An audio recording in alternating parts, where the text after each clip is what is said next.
నమస్కారం సార్. మీరు వచ్చారేంటి? మా అల్లుడేడి?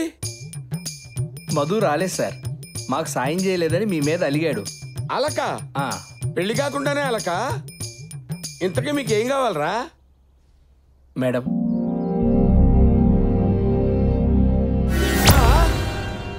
ఒరే దయ్యాన్ని డైరెక్ట్ గా ఇంటికి తీసుకొచ్చారేంట్రా?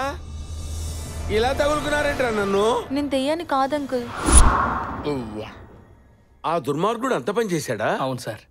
వాడికి మామూలు చావు రాదు. అది మీ చేతుల్లోనే ఉంది సార్. ఏం మర్డర్ చేయమంటారేంటి? అక్కర్లేదు సార్. అంజలి గారిని దయ్యమని మనం ఎలా నమ్మము అలాగే వాడుకుని నమ్మితే చాలు. అవును సార్, వీళ్ళు కవలాలన్న సంగతి వాడికి తెలియదు కాబట్టి వాటిని భయపెట్టి నిజం బయట పెట్టవచ్చు సార్. అరే నన్ను ఏం చేయమంటారో చెప్పండి. భయపెడితే చాలు అంటారు.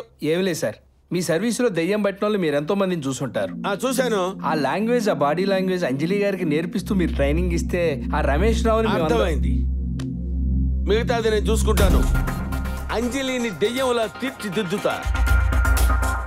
మీ రివెంజ్ కోసం అరేంజ్ చేసుకోండి. వెళ్ళండి. అంటే అది కాదు సార్, నేను అది కాదు సార్, ఇది కాదు సార్ అని.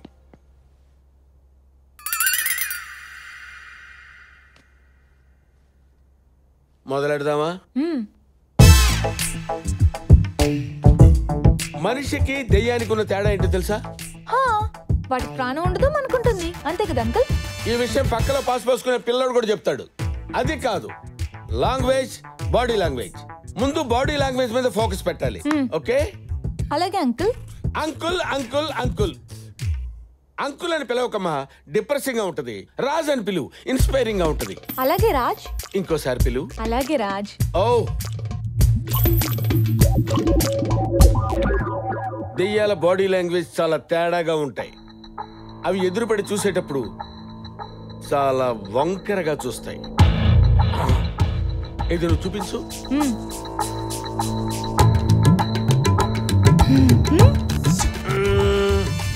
ఇదేంటి ఏదో కన్ఫ్యూజ్ అయిన కథక్ డాన్సర్ లాగా? అలా కాదు, నేను చూపిస్తాను, నన్ను చూసి ప్రాక్టీస్ చేయి. ఓకే రాజ్. తల ఇలా దించు, కళ్ళు ఇలా పైకెత్తు అను. అలా చూడగానే జాండీస్ వచ్చిన జఫాగాళ్ళగా జడుచుకుని చేస్తాడు. వావ్, నాకే భయంగా ఉంది రాజ్. ఇలా ప్రాక్టీస్ చేయి. అలా అనగలవు కదా అను. అన్నావు కదా. ఇప్పుడు లాంగ్వేజ్ మీదకి వస్తా. ఓకే. బేసిక్ గా వాయిస్ ని బేస్ చేస్తే భయం ఆటోమేటిక్ గా పుడుతుంది. ఎలా రాజ్? ఎలా రాజ్ అంటే కుదరదు.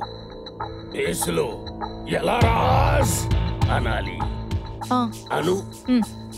ఎలా రాజ్? ఎలా రాజ్. అది బేస్ వాయిస్ లా లేదు, బొంగురు వాయిస్ లా ఉంది. సారీ రాజ్, ప్రాక్టీస్ చేస్తాను. ఇప్పుడు లాంగ్వేజ్, బాడీ లాంగ్వేజ్ రెండు మిక్స్ చేయాలి. ఓకే రాజ్. Body language. ఇలా ఉన్న తలని ఇలా వచ్చి చూడు. Okay body language. Yes yes. Next language.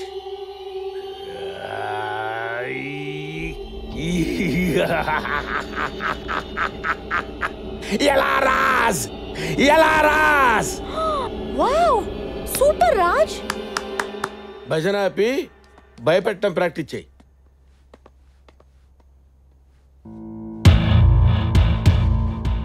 ఎలా రాజ్? ఎలా రాజ్?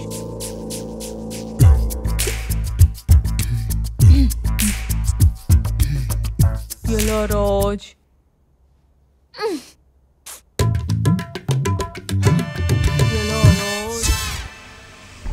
Good, very good. మొత్తానికి మనసు మార్చుకున్నావు అనమాట. మార్చుకోపోతే మార్చురీలో శవానికి నాకు తేడా లేదనిపించింది సార్. అందుకే తిరిగి అపార్ట్మెంట్కి వెళ్ళి అదే దెయ్యంతో ఫ్రెండ్షిప్ కంటిన్యూ చేశాను సార్. Very good. ఇప్పుడు నువ్వు నాకు నచ్చావు. చెప్పు, ఆ దయ్యం ఏం చెప్పింది? ఊహించని ట్విస్ట్ ఒకటి ఇచ్చింది సార్. షాక్ అయి వెంటనే మీకు కాల్ చేశాను. ఏం చెప్పింది? తన బాసే అమ్మాయిని రేప్ చేశాడంట సార్. దాంతో అమ్మాయి గొంతు కోసుకుని చనిపోయిందంట. తెలివిగా అమ్మాయి బాయ్ ఫ్రెండ్ని దీంట్లో ఇరికిచ్చాడు సార్. పాపం అమాయకుడైన అతని త్వరలో ఉరిదిపోతున్నాడు సార్. ఎన్ని చెప్పిన దెయ్యం ఆ బాస్ ఎవడో చెప్పలేదా? ఈ నైట్కి చెప్తాంది సార్. మన క్లైమాక్స్ కూడా ఇదే సార్. ఈ నైట్ నేను కూడా వస్తా. నాకు కావాల్సింది కూడా అదే సార్. What? అదే ప్రొడ్యూసర్గా మీరు పక్కన ఉంటే బాగుంటుంది అంటున్నాను సార్. ఈ కథ గురించి తెలిసిన వాళ్ళు ఇంకెవరు ఉన్నారా? లేదు సార్, నాకు ఆ దెయ్యానికి ఇప్పుడు మీకు తప్ప ఇంకెవరికి తెలియదు సార్.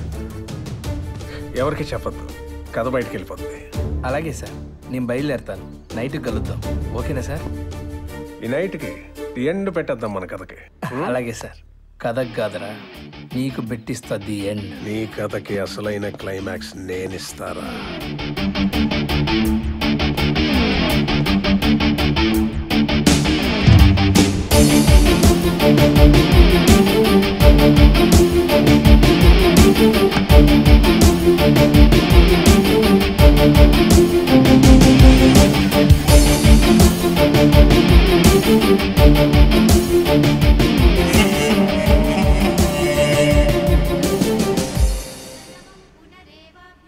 అమ్మా, నువ్వెంతో మంది రాక్షసుల్ని సంహరించావు, ఎంతో మంది దుర్మార్గుల్ని శిక్షించావు. కానీ వీడిని ఎందుకమ్మా వదిలేసావు?